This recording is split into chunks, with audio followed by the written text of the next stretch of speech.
देखिए, जाहिर सी बात है, आदरणीय प्रधानमंत्री श्री नरेंद्र मोदी जी जब पहली बार संसद में चुन के गए थे तो सबको ध्यान है किस तरीके से उन्होंने दंडवत करके साक्षात प्रणाम किया था, क्योंकि वो अब जैसे मंदिर होता है हिंदुओं के लिए या मस्जिद होता है मुसलमानों के लिए, वो हमारा टेम्पल ऑफ डेमोक्रेसी है, वो लोकतंत्र का मंदिर है और सबसे ऊंचा मंदिर है। तो इसलिए हम बिल्कुल लोकतंत्र में विश्वास रखते हैं और प्रधानमंत्री जी खुद कह चुके हैं कि संविधान अनुसार सरकार चलेगी, संविधान अनुसार, भारतीय संविधान अनुसार देश चलेगा और यहाँ की नीतियाँ भी संविधान अनुसार ही बनेगी।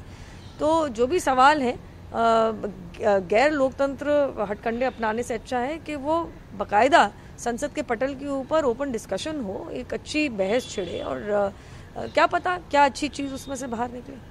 पंजाब कांग्रेस एक मीटिंग कांग्रेस चीफ ने बुलाई हुई है, क्या कुछ कहना चाहिए? देखिए, मैं तो इतना कहूँगी कि इतनी परेशानी है, लेकिन कांग्रेस के बड़े दिग्गज लीडर्स जो हैं उनका पूरा का पूरा उनका अटेंशन जो है वो केवल भारतीय जनता पार्टी के ऊपर है। खड़गे जी ने जो कल कहा था उसके संदर्भ में मैं ये बात कह रही हूँ। जाहिर सी बात है, अगर जून 2021 में कैप्टन अमरिंदर सिंह, जिनके लिए कहा जाता है कि अगर ये नहीं होते तो पंजाब में कांग्रेस की सरकार नहीं बनती 2017 में, वो 3-4 दिन दर दर की ठोकरे और खाते हुए और भटकते हुए दिल्ली में चले जाते हैं, लेकिन उनको हाईकमान नहीं मिलता। वहाँ पे वो उनके नए नेता कांग्रेस पार्टी के सिद्धू जी वो आते हैं और 12 घंटे के भीतर वो हाईकमान से मिल भी जाते हैं। टीवी पे उनके बड़े लीडर राहुल गांधी कुछ कहते हैं कि हमारी कोई मीटिंग फिक्स नहीं है, लेकिन वो मिल भी लेते हैं। अगले दिन ही वो आके वो एक अन्य दल जो उनका मेन ऑपोजिशन पार्टी है, आम आदमी पार्टी, उसके लिए उनकी तारीफ भी कर देते हैं। तो देखिए, वही बात है ना, कांग्रेस पार्टी के अंदर जो कलह चल रही है वो एक साफ है कि एक तो पिद्दी लॉबी है, जो चमचागिरी वाली लॉबी, और एक G23 है जो कद्दावर नेता है, जो अपने लेवल पे कुछ टैलेंट और मेरिट रखते हैं, जिनकी वजह से शायद कांग्रेस पार्टी इक्का दुक्का सीट भी जीत जाती होगी। तो ये इनके बीच का झगड़ा है, कांग्रेस का इंटरनल मामला है, वो खुद देखें, लेकिन इससे साफ पता चलता है that their house is not in order, चाहे वो पंजाब में हो, चाहे वो राजस्थान में हो, चाहे वो छत्तीसगढ़ में हो, और देखिए महाराष्ट्र में इनका कोलिशन कैसा चल रहा है वो जग जाहिर है ही। अगर प्रियंका गांधी वाड्रा की open minded to alliance in Uttar Pradesh. देखिए, प्रियंका वाड्रा जी जब से जिम्मेदारी ली है उत्तर प्रदेश में, तो इनके ये हाल हो गए हैं कि इनके सिंगल डिजिट सीट रह गई थी जब इन्होंने अलायंस किया था 2017 के चुनाव में।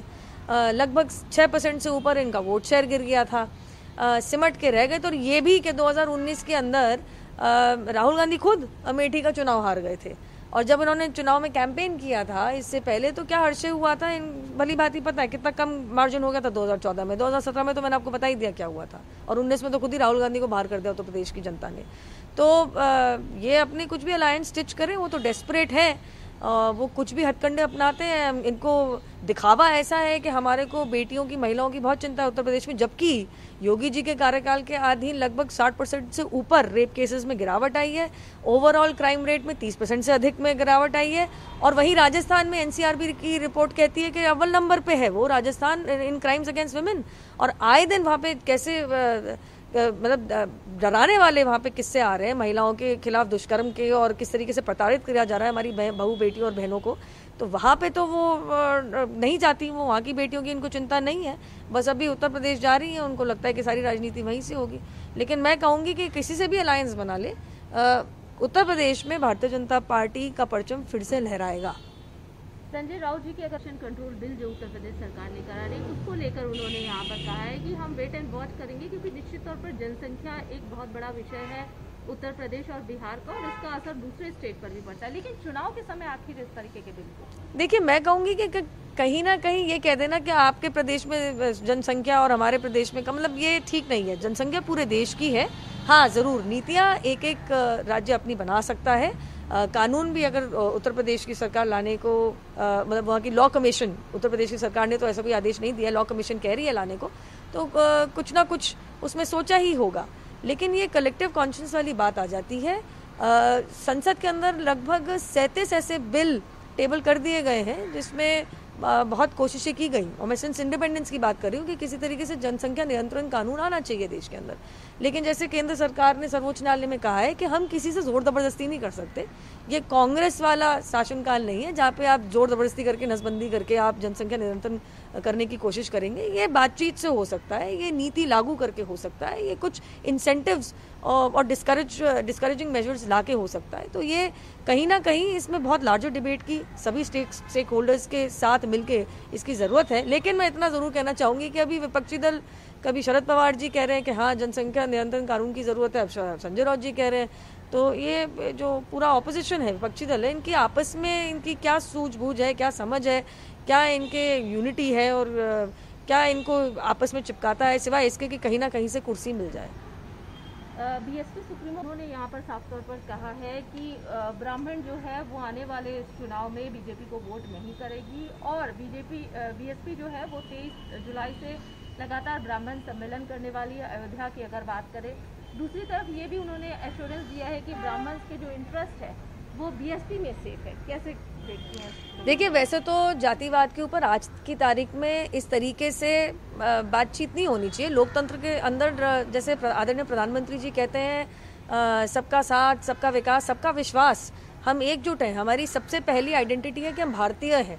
लेकिन चूंकि बहन मायावती ने कहा है, तो भारतीय जनता पार्टी की एक ब्राह्मण राष्ट्रीय प्रवक्ता होने के नाते मैं ये ज़रूर कहूँगी कि ज़रा एक बार आंकलन कर लेती कि योगी जी की सरकार के अंदर कितने ब्राह्मण मंत्री और उनके जो 3 सबसे बड़े पदाधिकारी हैं, अफसरशाह जो हैं, जो आज की तारीख में उत्तर प्रदेश की सरकार का पूरा भार अपने ऊपर लिए हुए हैं, उनकी अगर उनको जाति ही ढूंढनी है तो देख लें उनकी क्या जाति है, ब्राह्मण है।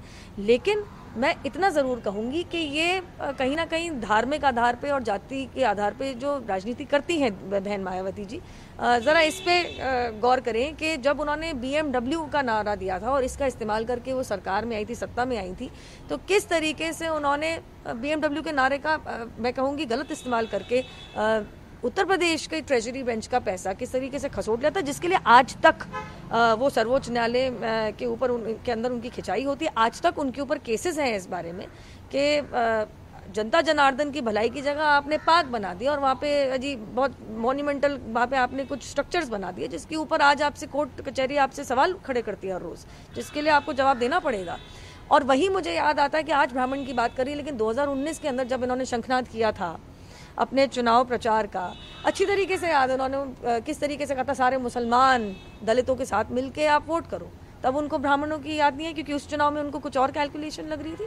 तो इसीलिए मैं कहूँगी कि ये जातिवाद और धार्मिक आधार के ऊपर देश का और देश की जनता का बंटवारा करना बंद कीजिए। आज की तारीख में भारतीयता एक ऐसी आइडेंटिटी है जो अपने में काफ़ी समर्पित है। और दूसरी बात यह है कि हर नागरिक को इस देश के अंदर विकास मिलना चाहिए और उसकी अपनी सहूलियत जिसका वो हकदार है उसको वो मिलनी चाहिए। तो आप उसका ब्लूप्रिंट बताइए कि आप उत्तर प्रदेश की विकास के लिए, पूर्ण जनसंख्या उत्तर प्रदेश की जो 23 करोड़ वहाँ की जनसंख्या, उनके विकास के लिए क्या काम करेंगे। उन्होंने एक बात और भी कही कि इसको एक साथ आना चाहिए केंद्र सरकार की अकाउंटेबिलिटी के लिए। और दूसरी बात उन्होंने कही कि बीएसपी पार्लियामेंट में कई सारे मुद्दे उठाएगी, लाइक वैक्सीनेशन का हो गया, किसानों की एजुटेशन का हो गया, उसके बाद जिस तरीके से प्राइस राइज हो रहे हैं, फ्यूल के हाइक, इस तमाम सारे मुद्दे को बीएसपी उठाने। देखिए, आप कोई भी मुद्दा उठाइए, जैसे ही मैंने बताया कि आदरणीय प्रधानमंत्री मोदी जी ने तो कहा ही है कि भैया आप जौन सा टॉपिक पे जैसा डिस्कशन चाहते हैं वो संसद के अंदर करिए। We are open to all kinds of discussion. आप आइए, आप मुद्दे उठाइए, लेकिन आप ऐसी बात मत कीजिए जिसमें आपने बिल नहीं पढ़ा, जो चीज़ का जो नीति है उसको नहीं पढ़ा, लेकिन आप बस उसको बेफजूली में उड़ाना चाहते हैं। कॉन्क्रीट, इंटेलेक्चुअल और सच में हमारे नागरिकों को किस चीज़ का फ़ायदा कैसे सरकार पहुंचा सकती है, कौन सी नीति पहुंचा सकती है, इस पे ठोस और गहन डिस्कशन हो, ऐसा हल्का डिस्कशन ना हो। और वहीं पे मैं एक और बात कहना चाहूँगी कि अभी क्योंकि आपने मुझसे सवाल पूछा, बाहर जातिवादी की बात कर लेना और वैसे कहना कि संसद में सवाल उठाएंगे, संसद में सवाल उठाइए, लेकिन बाहर संसद के जात और धर्म के आधार पे हमारे देश के लोगों का बंटवारा, हमारी सोसाइटी का बंटवारा करना बंद कीजिए। दूसरी तरफ अगर बात की जाए, कहा था कि वो प्रदर्शन करेंगे शांतिपूर्वक पार्लियामेंट के बाहर, लेकिन दिल्ली पुलिस ने उसको डिनाई कर दिया है, अनुमति नहीं मिली है। आखिरी बार जब इन्होंने शांतिपूर्ण प्रदर्शन करने की आगाज लगाया था तो हम सबको याद है कि 26 जनवरी 2021 में लाल किले पे क्या हुआ था, किस तरीके से हमारे तिरंगे झंडे, मैं तो नहीं मानती कि वो किसान भी होंगे, किस तरीके से देश के तिरंगे झंडे का इस्तेमाल करके उसी से वर्दी पहने हुए पुलिस कर्मियों की पिटाई करी जा रही है, ट्रैक्टर्स को बैरिकेड्स के ऊपर और पुलिस कर्मियों के ऊपर चढ़ाने की कोशिश की जा रही है, बसें पलटी जा रही हैं, पुलिस वालों को मारा जा रहा है, वो कैसे कूद रहे हैं दीवार पे से। तो ये कितना शांतिपूर्ण था ये सबने देखा। और मैं कहती हूँ, मेरे ननिहाल में आज भी खेती होती है, मैं कहती हूँ मैं नहीं मानती कि इस देश का अन्नदाता और वो किसान भाई या बहन जो 2 वक्त की रोटी की हम जैसे आम नागरिकों की चिंता करता है, वो इस तरीके से सड़क पे उड़दंग मचा सकता है। वहीं पे अभी की मैं बात बता दूं तो 26 जनवरी के पहले राकेश टिकैत जी ने कहा था कि हम डंडे लाएंगे और चडूनी जी ने कहा था कि हम बैरिकेड तोड़ देंगे। अब इस प्रदर्शन के पहले जो संसद घेराव की बात कर रहे हैं, इन लोगों ने कहा है, राकेश टिकैत जी ने कहा जंग छिड़ जाएगी। मतलब आप मारकाट करने की बात कर रहे हो।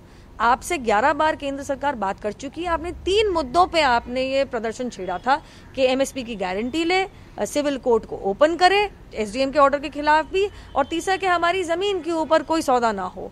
आप 3 छोड़िए, 7 मांगे, जो 4 थी नहीं, 7 ऐसे वायदों पे सरकार खरे उतरने को तैयार थी। आपको प्रपोजल भी दिया, आपसे बातचीत करने की पूर्ण कोशिश करी, लेकिन अगर वो 26 जनवरी जैसे एक दृश्य में कल्मिनेट हो जाता है तो कहीं ना कहीं तो सोचना पड़ेगा।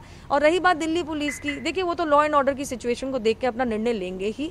अभी आज की तारीख में कैन वी अफोर्ड के जंग छिड़ जाए दिल्ली के ऊपर? क्यों? और राकेश टिकैत जी से आपके माध्यम से एक मेरा सवाल रहेगा, राकेश भाई साहब, मुझे बता दीजिए कि हमारे देश भारतीय नागरिक, भारतीय किसान भाई बहनों को कब से इस चीज़ से तकलीफ होने लगी कि धारा 370 का एब्रोगेशन हो गया है, 35A का एब्रोगेशन हो गया है। धारा 370 का हमारे कृषि कानून बिल या 3 बिल से क्या लेन देन है? मतलब ये मुझे राजनीतिक ज़्यादा लगता है, क्योंकि राकेश टिकैत, कोई झुटला नहीं सकता कि राकेश टिकैत जी गठबंधन के प्रत्याशी थे 2014 में, जिनकी जमानत तक जब्त हुई थी। तो और वैसे भी उन्होंने अनाउंसमेंट किया है कि हम चुनाव लड़ेंगे। तो कहीं ना कहीं ये राजनीतिक ज़्यादा है और हमारे किसान भाई बहनों की चिंता कम है। ईडी ने छापेमारी की, बात करें महाराष्ट्र के गृह मंत्री अनिल देशमुख की, क्या कुछ कहना चाहिए? देखिए, जो तमाम गाड़ियां मिली हैं और जो लिंक्स मिले हैं और किस तरीके से अफसरों को इन्होंने हटाया है, हमारे माननीय पूर्व मुख्यमंत्री देवेंद्र फडणवीस जी ने कैसे बताया है कि कैसे प्रेशर था कि कुछ अफसरों को रखा जाए, और अब खुद ही किस तरीके से वहाँ के पुलिस कमिश्नर साहब ने लिखित में दे दिया है कि गृह मंत्री जी का उनके ऊपर बहुत ज़्यादा प्रेशर था, दबाव था। तो और अब तो कोर्ट भी इसमें अपना जो भी कॉग्निसेंस ले चुका है, मैटर तो सब जुडिस है ही। तो मैं कहूँगी कि मुझे पता चला है कि शायद इन्होंने ईडी के समन्स को दरकिनार करते हुए ये पूछताछ में नहीं पहुँचे। यही डर था कि आप एक इन्फ्लुएंशियल पॉलिटिशियन होने के साथ साथ आप कितना जांच पड़ताल एजेंसियों का आप कितना साथ देंगे, नहीं देंगे। तो मैं कहूँगी कि ये तो कानूनी मामला है, जांच पड़ताल तो इसमें होनी ही होगी, और जब तक उस पर कोई स्टे नहीं है, रोक नहीं है कोर्ट की, तो अपनी एजेंसी, जांच एजेंसी अपना काम करेंगी। अगर इंडियन मेडिकल एसोसिएशन की बात, गवर्नमेंट से अनुरोध किया है कि जो बकरीद पे रिलैक्सेशन दिया गया है उसको खत्म करें। देखिए, मैं इतना जानती हूँ कि अगर प्रोटोकॉल के बावजूद अगर कावड़ यात्रा गलत है तो ये भी गलत है। ऐसा नहीं हो सकता कि एक धार्मिक फेस्टिवल में ज़्यादा कोरोना फैलता है और एक में वो कोरोना प्रूफ हो जाता है, ऐसा नहीं चल सकता। तो मैं तो कहूँगी कि ये इंडियन मेडिकल एसोसिएशन ने कुछ सूझबूझ करके ही किया है, क्योंकि पहले भी हमने देखा है जब ईद के मार्केट लगते थे तो किस तरीके की भीड़ उमड़ती थी उसके अंदर, और अभी भी हम देख रहे हैं कि आने वाली ईद पे कोई रिस्ट्रिक्शन खास है नहीं। और मैं आपके माध्यम से मैं तो एक अर्जी लगाऊंगी माननीय सर्वोच्च न्यायालय को कि अगर इंडियन मेडिकल एसोसिएशन भी ये कह रहा है तो कहीं ना कहीं इसमें इसको संदर्भ में लेके, इसका कॉग्निसेंस लेके honourable lordships should also perhaps intervene in the matter, because nobody can, ये बात सच है कि सर्दन स्टेट्स में आज की तारीख में भी कोरोना वायरस का संक्रमण सबसे ज़्यादा है। लास्ट टाइम मैंने चेक किया था तो केरला प्रदेश के अंदर आज भी 15,000 दैनिक संक्रमित लोग पाए जा रहे हैं, अगर मेरा आंकड़ा गलत नहीं कह रहा तो। वहाँ पे बहुत ज़्यादा संक्रमण फैल रहा है, बाकी प्रदेशों में भी फैल रहा है। और किसी तरीके से अगर हम ओवरऑल इंडिया, और हमारे माननीय प्रधानमंत्री जी कोशिश कर रहे हैं लगातार कि हर रोज़ हर स्टेट से बात करें कि किस तरीके से कंट्रोल करना है, टेस्ट ट्रैक ट्रीट को आपको छोड़ना नहीं है, वो भी हर रोज़ लगे हुए हैं। तो प्रदेश की सरकारों का भी कहीं ना कहीं जिम्मेदारी बनती है, health is also state subject, कहीं ना कहीं इस चीज़ की रिस्पॉन्सिबिलिटी लें।